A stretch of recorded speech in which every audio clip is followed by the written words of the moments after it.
E a produção brasileira de grãos deve chegar a 268,3 milhões de toneladas, o que representa 4,4% a mais em relação à safra anterior. Em comparação com o levantamento anterior, o estudo indica que houve um ganho de 3,5 milhões de toneladas, o que é sustentado pelo crescimento de 4,4% na área de plantio do milho, segundo a safra. E a colheita de soja em Mato Grosso atingiu 11,20% do total das áreas, segundo o mais recente levantamento do IMEA, o Instituto Mato Grossense de Economia Agropecuária. Com relação à safra anterior, o atraso é de 33%. A região norte do estado é a que segue com um avançado ritmo de colheita. Por isso a gente recebe aqui no estúdio, ao vivo, o presidente da ProSoja Mato Grosso, Fernando Cadori, e o diretor executivo, Wellington Andrade. Sejam muito bem-vindos aqui ao nosso Bem da Terra. Muito obrigado, para nós é uma satisfação estarmos aqui, estamos à disposição. Obrigada a você também, Wellington. Muito obrigado. Bom, Cadori, eu gostaria de começar aqui a nossa entrevista justamente falando dos números que acabaram de sair agora às 9 horas da manhã da Conab, com essa estimativa de 268,3 milhões de toneladas, o que representa uma alta de 4,4% em relação à safra passada. Uma estimativa muito importante porque a estimativa anterior a gente subiu aí em 3,5 milhões de toneladas, e isso justamente puxado pela segunda safra de milho, que aumenta a área também, é a projeção. É o que vocês têm sentido no principal estado produtor de grãos, Mato Grosso? Bom, é um tema que gera algumas divergências, né? Como você mesmo colocou, é um número puxado pelo milho, né? E nós sabemos que essa safra de milho, ela entra atrasada em função do atraso do plantio da soja, consequentemente a colheita está atrasada em torno de 20 a 30 dias, 30 a 33% em relação à última safra. Então, obviamente, nós teremos uma semeadura do milho que representa o maior volume na segunda safra, isso no Brasil todo, com atraso. Então, nós preferimos ser conservadores nos números, porque dependemos de uma cultura que vai ser instalada fora do calendário, da janela ideal para uma alta produção. Então, obviamente, esperamos que esses números se concretizem, porque há um aumento de área semeada, porém, como eu disse aqui, é numa situação adversa que vai ser semeado.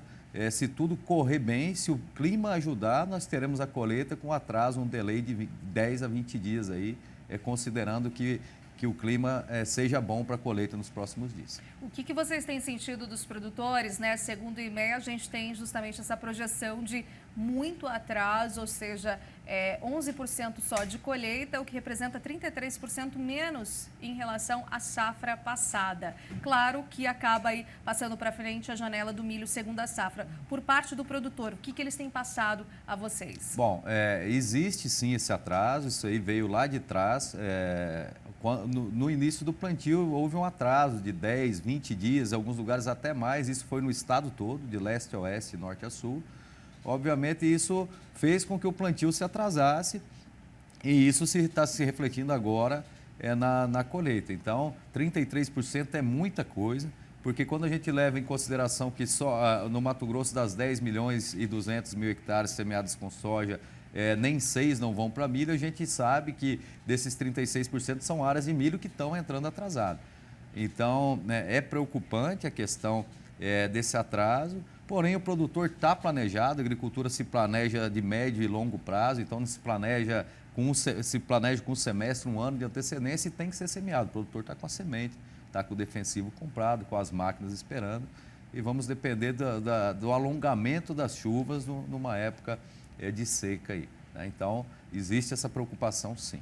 E agora, né, Wellington, a gente está e vimos aqui logo no início do programa já as projeções dos próximos ciclos, Mato Grosso com 60 milímetros de chuva e acaba também atrapalhando os trabalhos de campo. Região norte do estado segue um pouco mais avançada. A gente pode considerar ainda esse dado, Wellington? Podemos considerar sim mais esse empecilho, né? O mês de fevereiro está com previsão de bastante chuva em Mato Grosso. Isso pode atrasar mais ainda a colheita da soja e, consequentemente, atrasar mais ainda o plantio do milho segunda safra. Assim como o nosso presidente mencionou, nós temos que ser muito muito conservadores nessas previsões de aumento de safra em relação à segunda safra do milho, porque nós estamos com esses problemas em Mato Grosso. O problema pode se agravar na colheita da soja, o que agravaria mais ainda o atraso no plantio do milho. Agora, um dado que também chama muito a atenção e que a gente tem que destacar aqui é a questão de acelerar aí a questão das negociações, né? A gente tem visto um ritmo muito interessante no Centro-Oeste, destacando em especial o Mato Grosso, essas negociações já muito avançadas, né? A cada safra a gente vê esse percentual crescendo muito. Isso traz mais previsibilidade ao agricultor, ao produtor de soja? É isso que ele busca hoje? Ele está mais, digamos, muito mais administrativo no seu negócio? Bom, de fato existe isso. A gente atribui a dois motivos, principalmente. Um deles é a mudança de referência de precificação. Então, os preços atingiram patamares não atingidos antes em reais, né, devido a alguns motivos, câmbio e outros mais. Então, o produtor, como ele perdeu a referência, a tendência foi que ele vendesse mais, porque o produto foi chegando gradativamente a preços que ainda não haviam chego no mercado. Somado a isso, nós temos um déficit de armazenagem no Mato Grosso que é muito grande. O Mato Grosso só tem 50% da capacidade estática do que colhe. Então, o produtor não consegue armazenar a safra de soja, a safra de milho ou vice-versa simultaneamente. Então, ele precisa operar no mercado futuro com uma intensidade maior do que se ele tivesse como armazenar esse grão. Então, esses dois fatores, eles aceleraram a venda antecipada e o produtor, principalmente pela questão de precificação, iniciou essas vendas e levado também pela falta de armazenagem. A gente sabe que o produtor não aproveitou os picos de preço, né? Muito do que está comercializado está em preços bem aquém da realidade atual, então não se reverteu em renda para o produtor, porque os custos também subiram e essa precificação foi feita lá atrás, 40%, 50%, em torno de 50%, 55% foram precificados a preços bem menores do que estão hoje, praticamente a metade. Agora, Wellington, falando um pouquinho sobre a questão do milho, há sim uma grande expectativa de aumento de área no Brasil, porque os negócios e a demanda está muito aquecida, principalmente por parte do mercado chinês. Como é que Mato Grosso vem fazendo todo esse sistema, essa logística para atender esse mercado crescente? Mato Grosso, em termos de produção, estaria preparado para atender essa demanda. Hoje nós plantamos pouco mais de 10 milhões de hectares de soja e plantamos 5,6 milhões de hectares de milho, ou seja, ainda teríamos espaço para aumentarmos a produção do milho segunda safra para responder essa demanda. É lógico que nós estamos ainda num momento de cautela, porque como os preços descolaram para cima numa velocidade muito rápida e até um pouco acima do normal, e a comercialização da safra anterior não foi feita nos atuais patamares de preço, isso pode haver um descasamento entre a comercialização e o custo de produção. Então, o produtor também tem que fazer um gerenciamento de risco nesse momento para fazer essa avaliação do mercado, porque nós acreditamos que é um ciclo, né? Então, consequentemente, esses preços podem voltar a cair, mas os insumos que estão subindo não cairão na mesma velocidade. Então, o produtor tem que fazer também esse gerenciamento de risco para não ter prejuízo aí nas próximas safras. Isso pode refletir, inclusive, no possível aumento da área de plantio, porque se o gerenciamento de risco não for feito da forma certa, embora nós tenhamos área para expandir, não teremos capacidade, o produtor não terá capacidade econômica para essa expansão. Entendi. Falando agora um pouco dessa presença e liderança importante da AproSoja na questão da Alliance, né, Growing Soybean, como é que isso vem para motivar e mostrar todo esse posicionamento do Brasil frente à cultura dos grãos, Cadori? Bom, a gente já vem agora, vamos entrar no terceiro ano liderando essa aliança internacional dos produtores de soja, né? Que congrega praticamente 95% da soja produzida no mundo. Ali estamos nós, Estados Unidos, Argentina, Canadá, Paraguai, Uruguai e Bolívia, mais recentemente. Então, é muito importante para nós, como a AproSoja Mato Grosso, liderar esse bloco. É um bloco importantíssimo, mundialmente falando, e ele discute todos os temas inerentes ao setor e paralelos aos países. Um deles são as liberações de biotecnologias ou não, os níveis de resíduos de produtos químicos internacionais, para que haja um paralelo entre os países, para que não esteja tanta discrepância na exportação, temas ambientais, temas inerentes ao setor. E para nós, além de ser muito importante, é uma honra também o nosso estado, o Mato Grosso, estar liderando, e agora ampliamos essa liderança por mais um ano, ficamos até o final de 2021, pelo menos, na liderança dessa frente. Esperamos fazer um trabalho que traga frutos para o nosso estado e para o nosso país aí na cadeia de soja. Com certeza, assim será. E claro, eu gostaria de destacar aqui também a questão do plantio, né, numa janela que não era permitida e agora foi permitida. Como é que vocês, Estado, recebem essa notícia, Wellington? Esse é um assunto que foi demandado pela base de produtores de Mato Grosso, pelo fato de, em 2015, ter sido assinado no Estado essa calendarização do plantio de soja, ou seja, um limite estabelecido para plantio de soja no Estado até 31 de dezembro, o que dificultou a produção de semente para uso próprio. Foi feito de um dia para a noite, sem discutir com o setor, sem ter feito uma pesquisa prévia, uma pesquisa científica agrícola prévia, o que gerou muito impacto negativo para o produtor de soja no estado de Mato Grosso. Recentemente, após várias discussões técnicas, após várias discussões políticas, o estado de Mato Grosso alterou essa instrução normativa, permitindo que agora os representantes dos produtores possam realizar pesquisas científicas fora da calendarização, num período entre janeiro e 14 de junho, para que possamos chegar à conclusão se realmente a calendarização que atualmente está posta é viável ou não.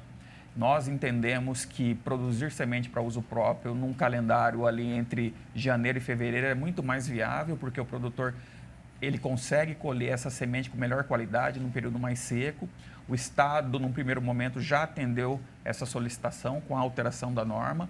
Temos também uma norma tramitando a nível nacional no Ministério da Agricultura. Avaliamos como positiva porque realmente o Estado de Mato Grosso está se adequando à evolução da ciência. Então, esse ano aqui já vamos fazer a pesquisa dentro dessa nova norma. Agora, a partir de fevereiro, já entramos com a solicitação da pesquisa das áreas no Instituto Mato Grossense de Defesa Agropecuária. Estamos esperando a autorização para já realizarmos a pesquisa agora ainda no mês de fevereiro. Excelente. Para a gente já caminhando aqui para o final, eu gostaria de saber de vocês, né? Agora temos duas novas lideranças na política, tanto no Senado quanto na Câmara, Rodrigo Pacheco e Arthur Lira, ambos ligados ao setor do agronegócio. Como a ProSoja vem, qual que é a opinião e como é que vocês vêm articular? Já sabemos do bom posicionamento também e da articulação da ProSoja no próprio governo. Bom, nós entendemos que a liderança que esteja em ambas as casas tem que trabalhar agendas propositivas, não só para o agro, mas para o Brasil de maneira geral. E na nossa visão, as reformas precisam andar, principalmente a reforma administrativa em primeiro lugar, e depois a reforma tributária tem que ser discutida também, porque entendemos que tem que ser estancado e tem que ser ajustado fiscalmente o país. Essas reformas, principalmente administrativa, vai tratar disso, né? O país precisa sobreviver com a tributação que recolhe.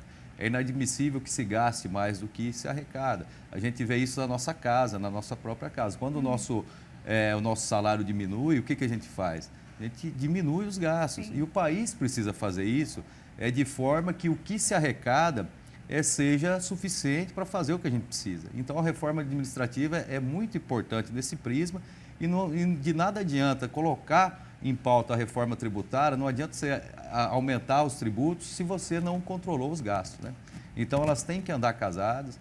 Nós entendemos que a liderança das duas casas sabem disso e vão trabalhar alinhados, não só com o governo, mas para o Brasil de maneira geral. Acho que a gente tem que parar de pensar em governo, em separação e pensar no país, que nessa pandemia toda fica o exemplo que unidos já é difícil, imagina se a gente estiver dividido. Sim, e aí saíram, né, os números que a gente divulgou da CNA junto com o CPEA desse crescimento do agro de 20% no total, o que é surpreendente. Qual que é a mensagem que fica de vocês para os produtores de soja aqui na nossa audiência? Bom, Em primeiro lugar, eu queria parabenizar a nós produtores, porque mesmo com toda a pandemia, ninguém parou. A planta não para de crescer no campo, o animal tem que se alimentar, tem que tomar água, tem que usar os medicamentos, e o produtor bravamente encarou a pandemia e continuou produzindo, porque o mundo pode parar de fazer tudo, mas não para de se alimentar. Então, o setor está de parabéns.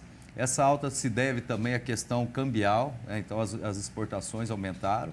E eu acredito que deve continuar assim, enquanto tiver consumo. O mundo é regido comercialmente pela oferta e pela demanda. Enquanto o mundo e o país precisar de alimento, o Brasil está aí para produzir o que pode e aumentar conforme a demanda.